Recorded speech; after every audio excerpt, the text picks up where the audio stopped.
Have you ever sat down to do something important, only to look up 3 hours later and realize you've accomplished nothing? Maybe you've scrolled through social media just for 5 minutes, and suddenly it's midnight. Maybe you've started 10 different projects, finished none of them, and now you call yourself lazy. You beat yourself up.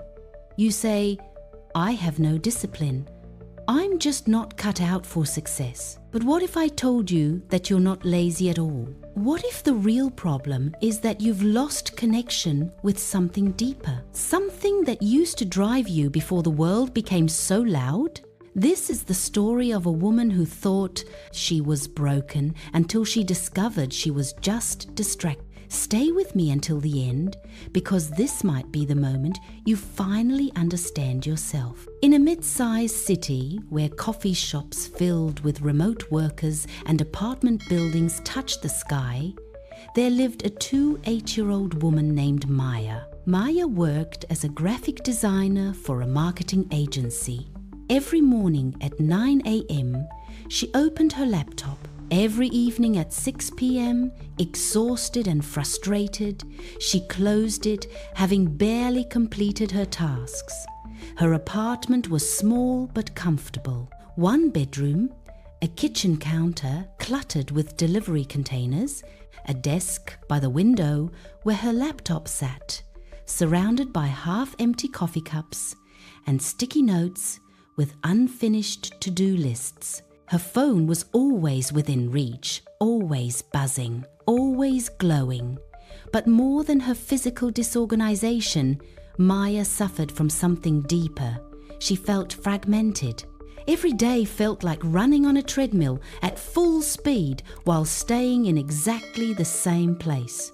She had dreams once, big dreams. She wanted to start her own design studio, create meaningful work, build something that mattered.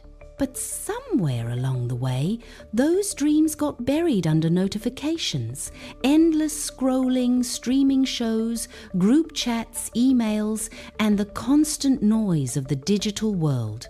Every evening as she lay in bed, scrolling her phone one last time, she saw other designers' work on Instagram. Beautiful portfolios, successful launches, creative projects that made her heart ache with envy. And Maya would think, why can't I do that? What's wrong with me? Why am I so lazy? She had tried to change.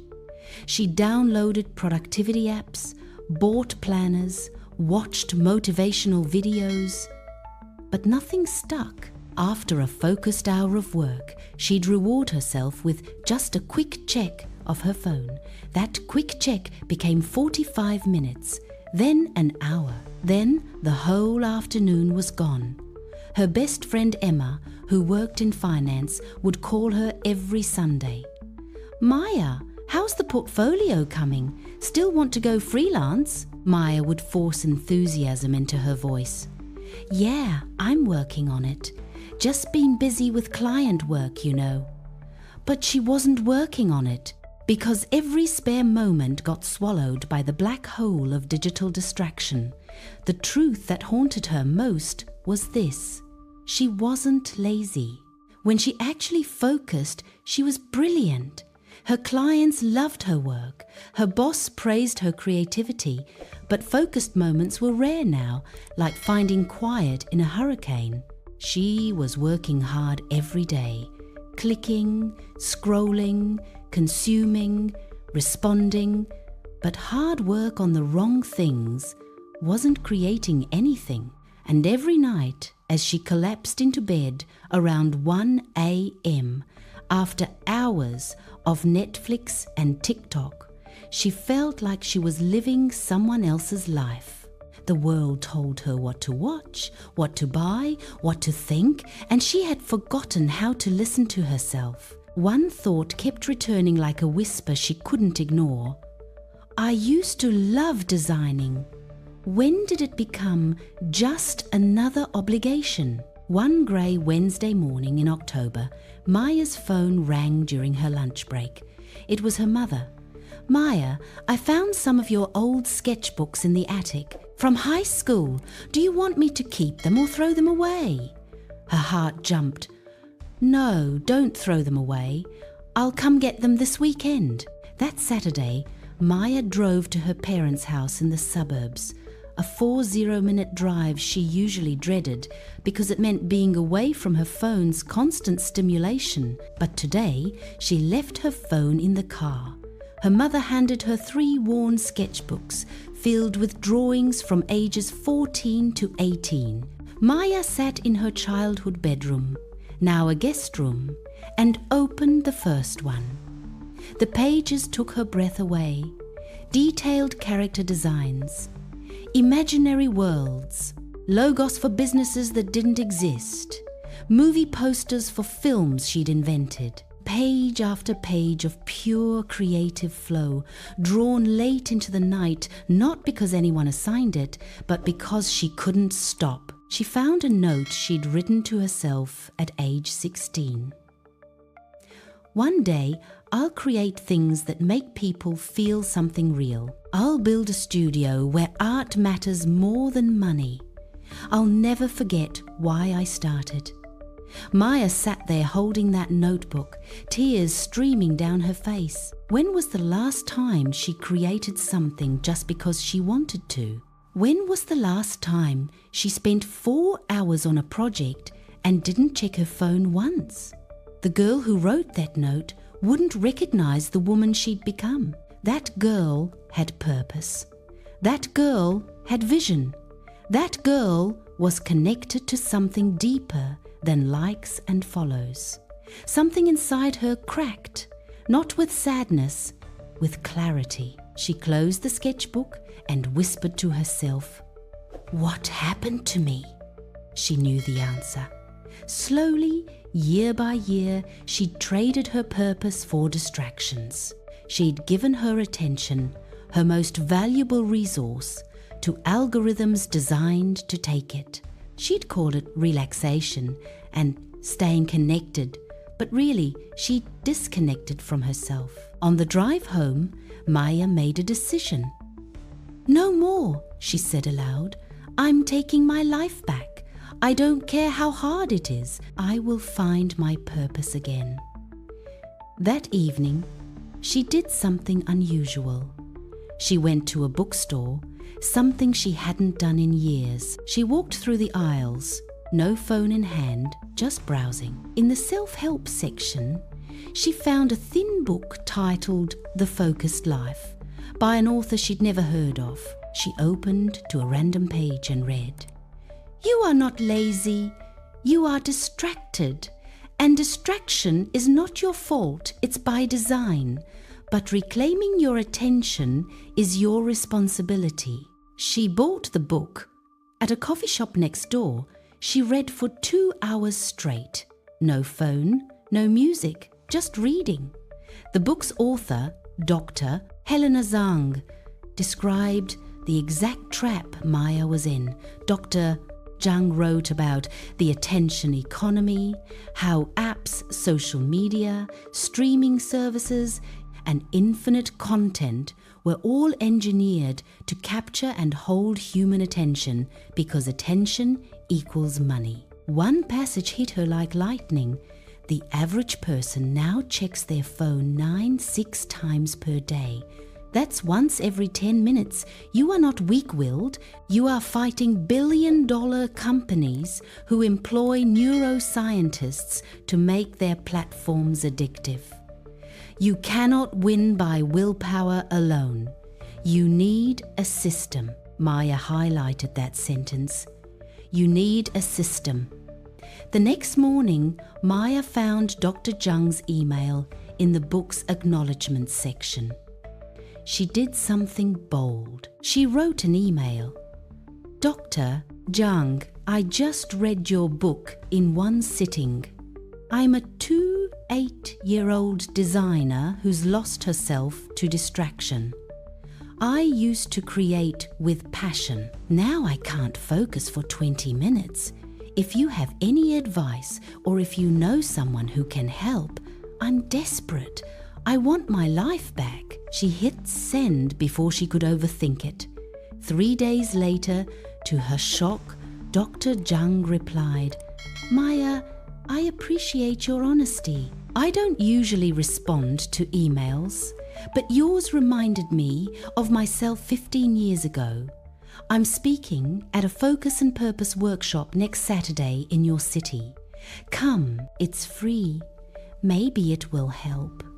Maya's hands shook as she replied, "Yes." The following Saturday, Maya walked into a small community center.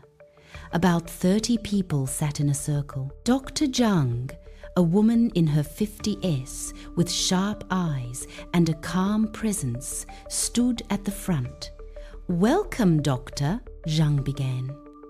"Let me start with the truth most of you won't want to hear. You are not here because you lack discipline. You're here because you've been colonized. Your attention has been colonized by forces that profit from your distraction." She pulled up a slide showing a simple diagram of a human brain surrounded by app icons, notification sounds, and algorithm arrows. Your brain was designed for the African savanna 200,000 years ago. It evolved to notice movement, novelty, and threats. Social media exploits this. Every notification triggers dopamine. Every infinite scroll gives you variable rewards, like a slot machine. You are not lazy, you are neurologically hijacked. Maya felt seen for the first time in years. Dr. Zhang continued, "But here's the truth that will save you. You can take back control, not by fighting distraction with willpower, but by redesigning your environment and reconnecting with your purpose." She drew another diagram, a triangle with 3 points labeled clarity, protection, and ritual. "This is the system I used to reclaim my life. Let me teach it to you. Asterisk, asterisk, point 1. Clarity, asterisk, asterisk. Most people are distracted because they don't know what they're protecting their attention for. They eliminate distractions but have nothing meaningful to replace them with, so the distractions come back." Dr. Zhang handed out blank cards. "Write this down. What would I create, build, or become if I had 3 undistracted hours every day for 1 year?" Maya closed her eyes and wrote, "I would build my own design studio focused on non-profits and social impact. I would create work that makes people feel hope." Dr. Zhang continued, "That is your purpose. Not vague, not be successful, specific. When you know what you're protecting your attention for, saying no to distractions becomes easier, because every time you scroll, you're stealing from that purpose." Asterisk, asterisk, point 2. Protection, asterisk, asterisk. You cannot negotiate with your phone. You cannot just check it for a second. You need physical barriers.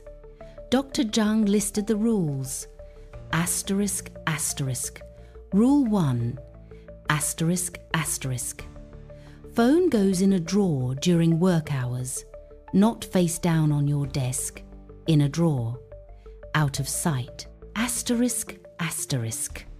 Rule 2. Asterisk, asterisk.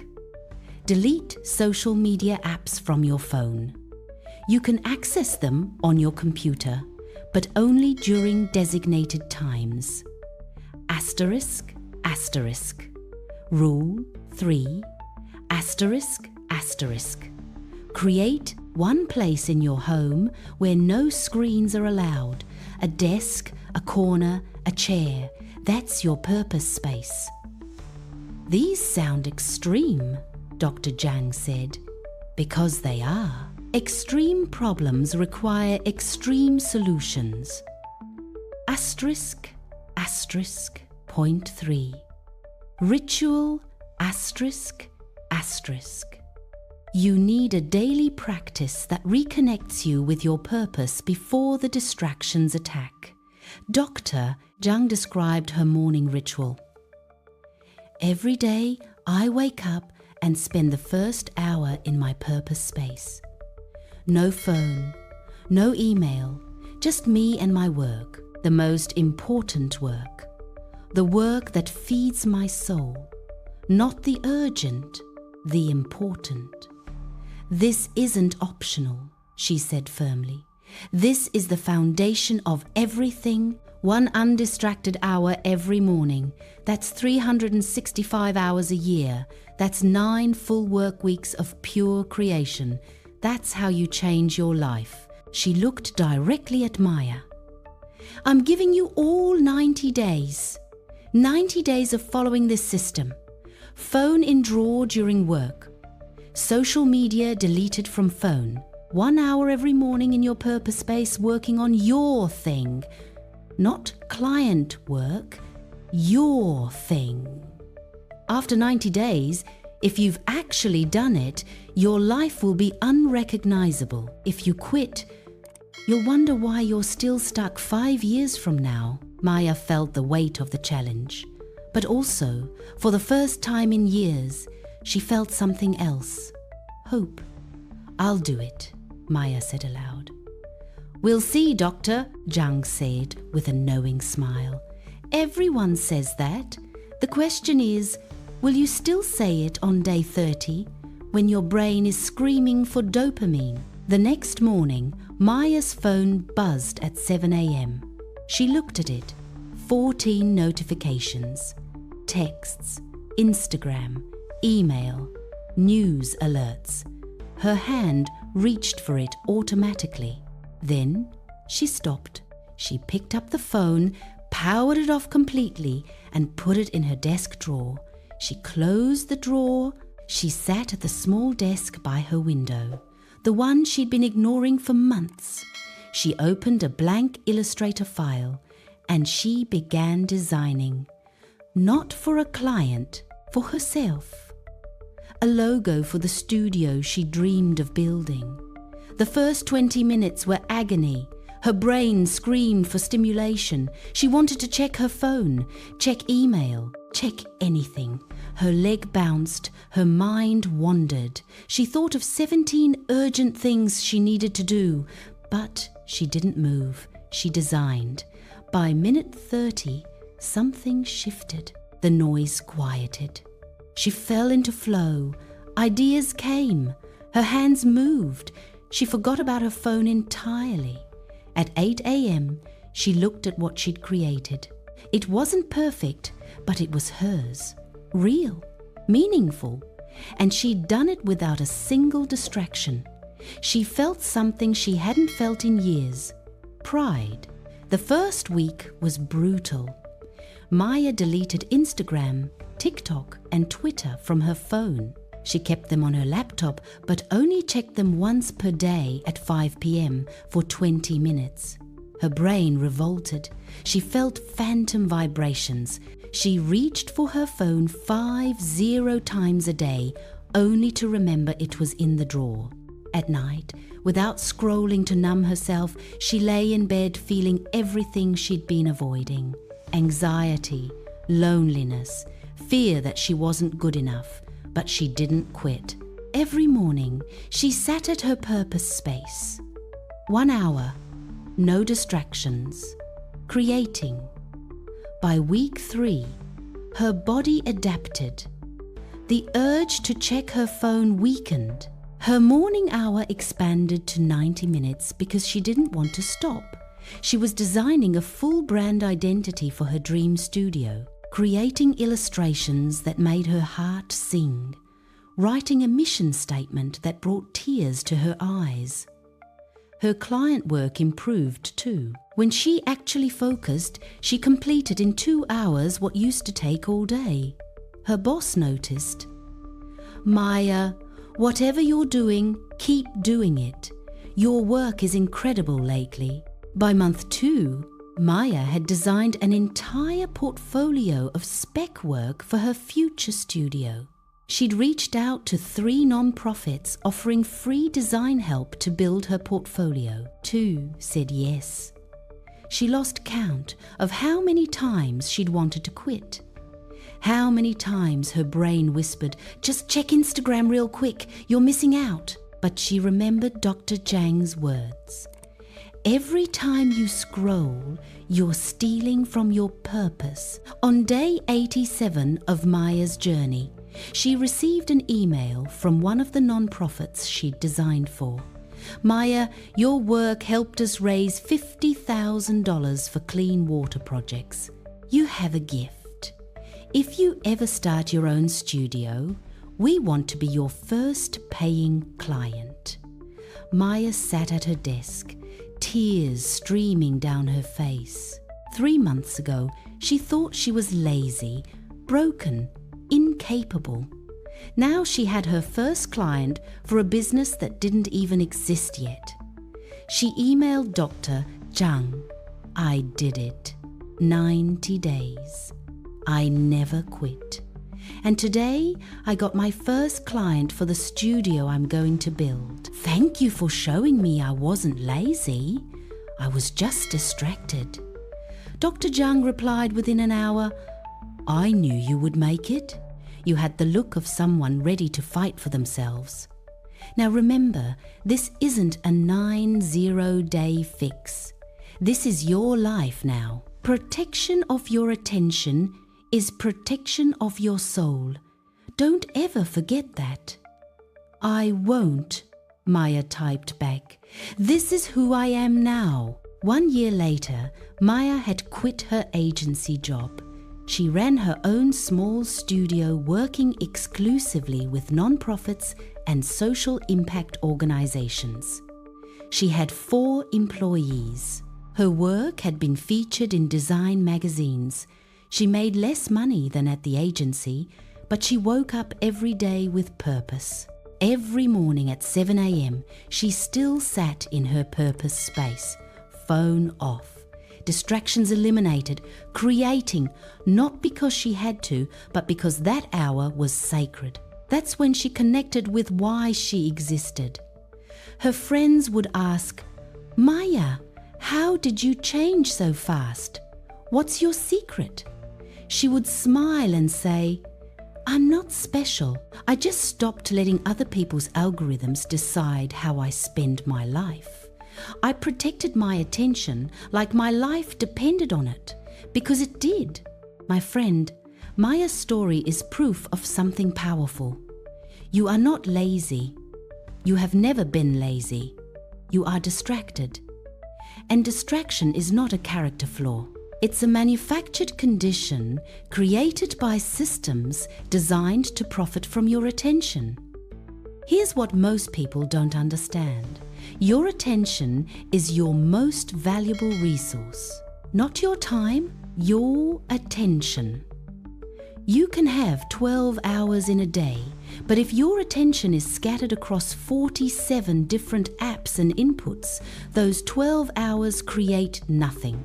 But when you protect your attention, when you create barriers between you and distraction, when you spend even 1 hour per day fully focused on what matters to you, everything changes. This is not about becoming a monk. This is not about deleting all technology. This is about being intentional. It's about asking, who is controlling my attention right now? Me or someone else? Successful people understand this. That's why they have screen time limits. That's why they don't have social media on their phones. That's why they protect their mornings, not because they're better than you, because they know that purpose requires protection. So here's your challenge, the same challenge Dr. Zhang gave Maya. Asterisk, asterisk, step 1. Asterisk, asterisk, tonight. Identify your purpose space. One place in your home where no phone is allowed. A desk, a chair, a corner. Make it sacred. Asterisk, asterisk. Step 2. Asterisk, asterisk. Tomorrow morning, spend 1 undistracted hour in that space working on your thing. Not email, not client work, not scrolling. The thing that would change your life if you actually built it. What is it? A business? A book? Art? A skill? Choose one thing and commit for 90 days. Asterisk, asterisk. Step 3. Asterisk, asterisk. Delete social media apps from your phone tonight. Right now, you can access them on your computer once per day if needed. But your phone should not be a portal to infinite distraction. Put barriers between you and the scroll. I promise you this. If you protect 1 hour of attention every single day for 90 days, you will not recognize your life. Maybe you won't become a millionaire. Maybe you won't go viral. But you will become someone different, someone connected, someone purposeful, someone who creates instead of consumes.